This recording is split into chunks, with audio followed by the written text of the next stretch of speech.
Good morning, all of you. How are you? I hope you all will be fine. This is Avinash Manikpuri and welcome to my YouTube classes. Avinash Manikpuri # Social Studies. And आज का जो हमारा discussion है वो है class 6 history our past का chapter number 4. इस chapter का नाम है what books and burials tell us. ठीक है, आज हम इसका पार्ट 1 डिस्कशन करेंगे. ये NCERT बुक का सिलेबस है. ठीक है, क्लास 6 हिस्ट्री के लिए. इसका मतलब होता है कि what books and burials tell us. ठीक है, बुक्स का मतलब आप जानते हैं किताबें होती हैं, एंड बरियल्स का मतलब होता है कब्र, यानी जहाँ पर लोगों को दफनाया जाता था. तो वो हमें क्या बताती हैं हिस्ट्री के बारे में, आज हम वहाँ पर डिस्कशन करेंगे. ठीक है, तो ये चैप्टर स्टार्ट होता है एक लाइब्रेरी से, जहाँ पर मैरी एक स्टूडेंट है, उसके टीचर उसको लाइब्रेरी ले जाते हैं. तो यहाँ पर लिखा है, देखिए कि as the bell rang the teacher asked the student to follow him. ठीक है, जैसे ही घंटी बजती है तो टीचर ने बच्चों को अपने पीछे आने के लिए कहा, because they were going to the library for the first time, क्योंकि वो सारे लोग लाइब्रेरी पहली बार जा रहे थे. When Mary stepped inside, she found that the library was much larger than their classroom. कि मैरी, ठीक है, ये जो लड़की आपको दिख रही है उसका नाम मैरी है, और जैसे ही वो अपने स्टेप इनसाइड करती है, यानी लाइब्रेरी के अंदर रखती है अपने पैर, तो वो देखती है कि जो लाइब्रेरी है वो बहुत बड़ी है उसके क्लासरूम से. And there were so many slabs, और वहाँ पर बहुत सारे स्लैब्स हैं, यानी बहुत सारी अलमारियाँ हैं, ऑल फुल ऑफ बुक्स, और सारी की सारी कहाँ पर कैसी हैं, बुक्स से फुल हैं.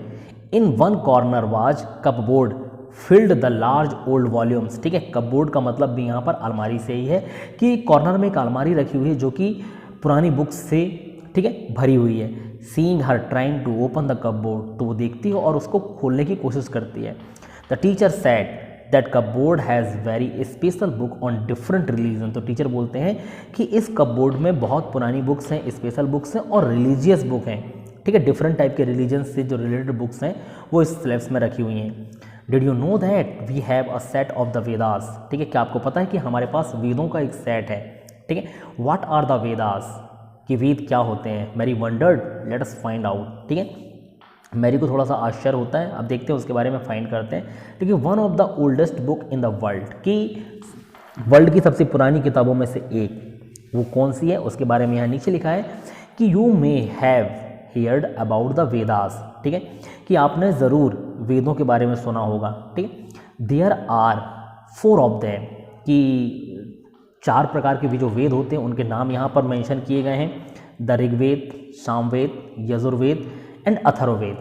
ठीक है, ये 4 प्रकार के वेद हैं, इनके नाम आपको लर्न होने चाहिए. The oldest Veda is the Rigveda, और सबसे पुरानी जो वेद की बुक है उसका नाम ऋग्वेद है. ठीक है, कंपोज्ड अबाउट 3500 ईयर एगो. ठीक है, कि जिसको कंपोस्ट किया गया है लगभग 3500 year ago. The Rigveda includes more than 1000 hymns. Hymns का मतलब आप समझ लें कि हाइम्स का मतलब भजन होता है या प्रार्थनाएं होती हैं. ठीक है, तो इन्होंने बोला कि the Rigveda include more than 1000 hymns, की लगभग 1000 हाइम्स होंगे इसके अंदर. कॉल्ड सूक्त और वेल सेट, कि जिनको सूक्तियाँ या वेल सेट अच्छी तरीके से कहा गया है. सूक्त आपको मालूम है संस्कृत में जो आप श्लोक पढ़ते हो उनको सूक्त कहा जाता है.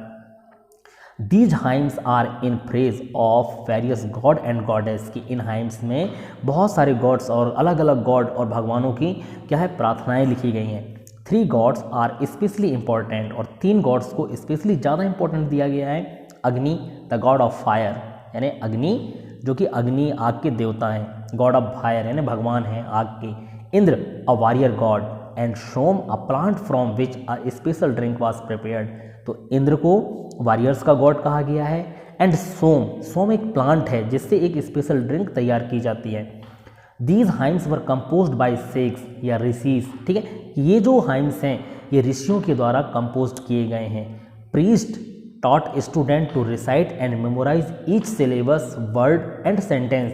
जो प्रीस्ट होते थे यानी जो ब्राह्मण होते थे, ऋषि होते थे, वो स्टूडेंटों को पढ़ाते थे, सिखाते थे कि इनको रिसाइट कैसे करना है, यानी पढ़ना कैसे है, एंड इनको मेमोराइज कैसे करना है, किन चीज़ों को, हर सिलेबस को, हर वर्ड को एंड हर सेंटेंस को, बिट बाय बिट यानी लाइन बाय लाइन, शब्द बाय शब्द इनको सिखाया जाता था कि कैसे पढ़ा जाता है और कैसे इनको मेमोराइज किया जाता है, यानी याद किया जाता है.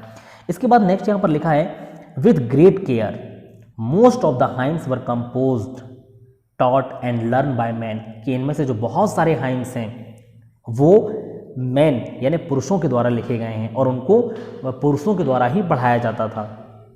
A few were composed bye women, और उनमें से कुछ हैं जिनको वोमेन्स ने कंपोज किया है।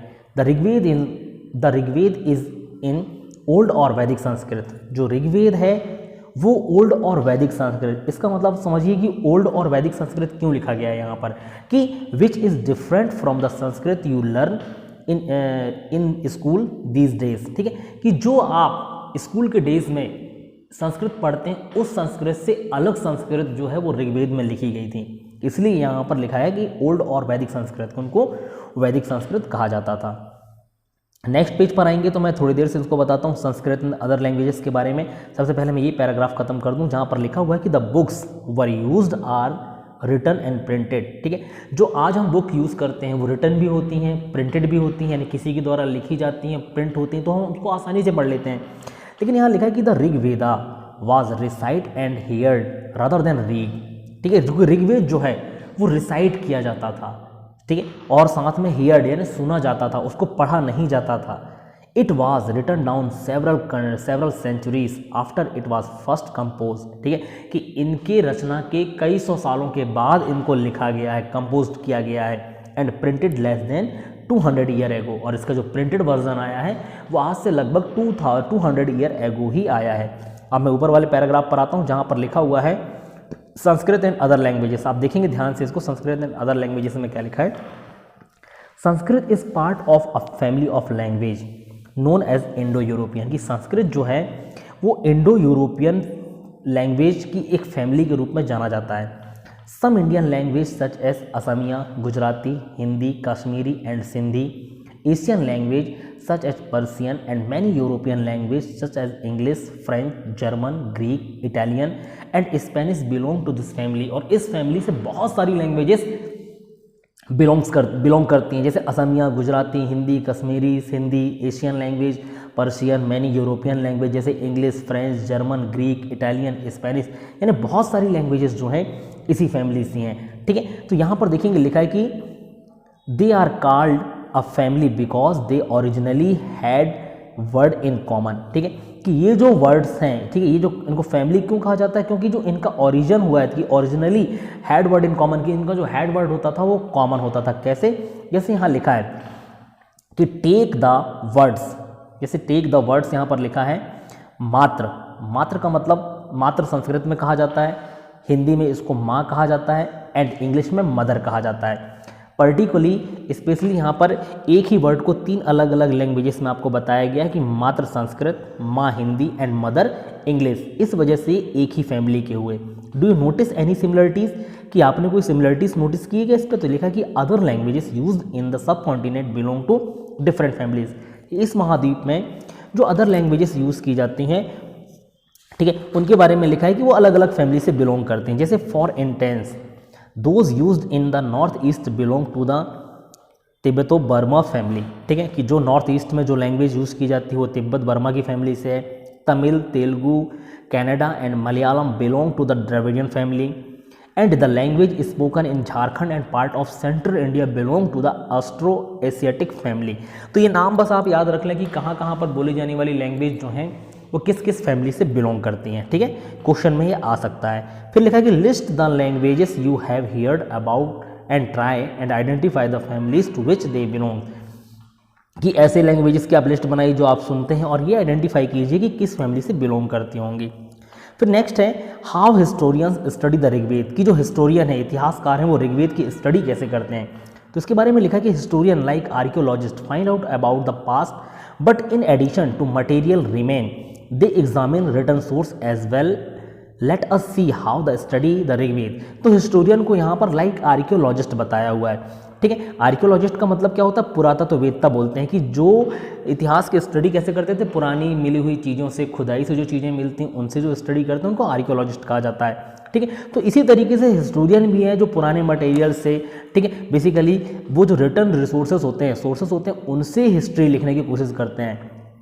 तो देखते हैं यहाँ पर कैसे ऋग्वेद की स्टडी किया जाता है। जैसे लिखा है कि some of the hymns in the Rigveda are in the form of dialogues, कि जो भी हाइम्स ऋग्वेद में होते थे, हाइम्स का मतलब मैंने आपको बता दिया है कि इसको प्रार्थना कहा जाता है या भजन कहा जाता है। ठीक है, तो ये जो भजन है या प्रार्थना जो है वो डायलॉग्स के फॉर्म पे होते थे, जैसे कोई एक दूसरे से बात कर रहे होते हैं, ठीक है। तो ये हाइम्स ऐसे लिखे जाते थे, जैसे यहाँ लिखा कि this is the part of such hymns, a dialogue between a sage name Vishvamitra and two rivers Vyas and Sutlej that were worshipped as goddess, ठीक है। तो यहाँ पर आगे नेक्स्ट वाले पेज में आपको एक पार्ट दिया गया है, ठीक है, इस हाइम का, कि इस हाइम में क्या चीज़ें चलती थी, कैसे बातें होती थी। तो ये जो पार्ट है वो एक ऋषि जिनका नाम विश्वामित्र है और दो नदियाँ जिनकी पूजा की जाती थी, व्यास और सतलज, इनके बारे में लिखा गया है आगे के पेज पे।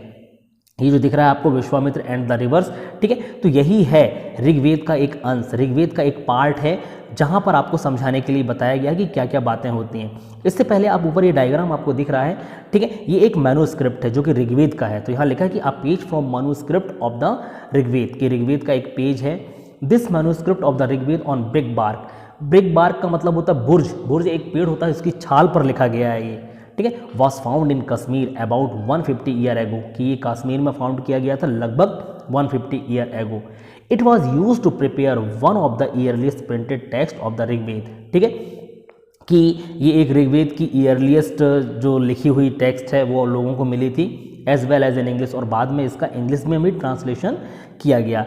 It is now preserve in a library in Pune Maharashtra, और अभी इसको महाराष्ट्र के जो पुणे है वहाँ की लाइब्रेरी में प्रिजर्व किया गया है। अब हम देखते हैं यहाँ पर विश्वामित्र एंड द रिवर, ठीक है, कि विश्वामित्र एंड द रिवर उनके बीच में क्या बातें होती हैं। ये ऋग्वेद का ही एक हाइम्स का एक पार्ट है, ठीक है। तो जहाँ पर लिखा है कि विश्वामित्र क्या बोलते हैं सुनेंगे। O rivers come down from the mountain like two swift horses, like two shining cows that lick their calves, ठीक है।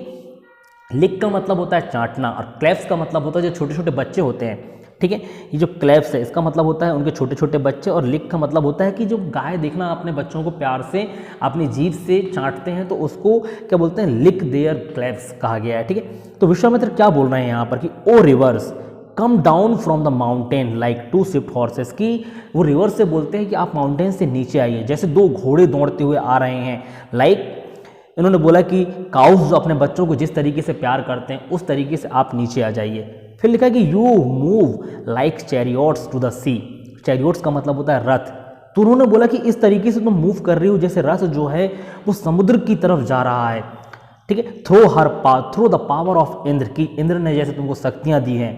You are full of water and wish to unite with one another, तुम जो नदियाँ हो, उन्होंने बोला कि तुम नदियों के बारे में उन्होंने बात की कि तुम जो you are full of water, कि तुम्हारे पास बहुत सारा पानी है और तुम नीचे आकर एक दूसरे से मिल जाना चाहती हो।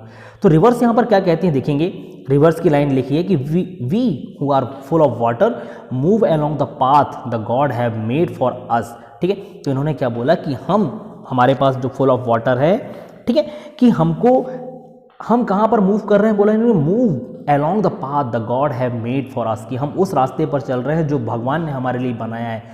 Once we start flowing we cannot be stopped, यदि हम एक बार बहना शुरू करते हैं तो हम नहीं रुकेंगे। Why do you pray to us, O sage, तुम हमसे ऐसी प्रार्थना क्यों कर रहे हो साधु।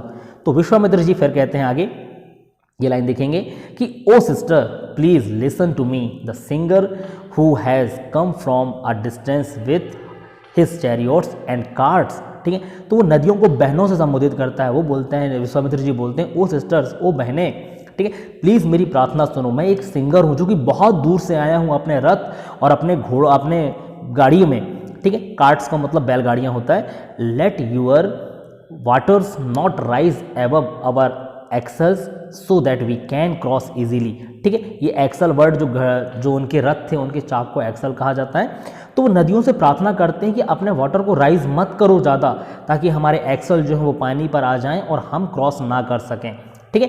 तो वो बोलते हैं कि अपने पानी को नीचे रखो ताकि हम सेफली क्रॉस कर सकें।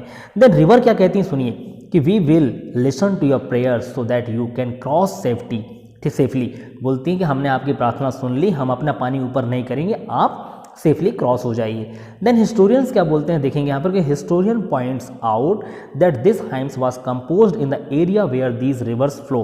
तो हिस्टोरियन ने कहा कि ये हाइम्स उस समय लिखी गई होंगी या वहाँ पर लिखी गई होंगी जहाँ पर ये नदियाँ बह रही हैं। They also suggest that the six live in a society where horses and cows were valued animal, ठीक है। और यहाँ पर हॉर्सेस और काउस का भी जिक्र किया गया है ऊपर के हाइम्स में। तो हिस्टोरियन ये कहते हैं कि साधु जो विश्वामित्र जी थे वो ऐसी सोसाइटी से बिलोंग करते होंगे जहाँ पर काऊ और हॉर्सेस एक वैल्यूड एनिमल होंगे, जहाँ पर उनकी बहुत ज़्यादा वैल्यूज़ होंगी।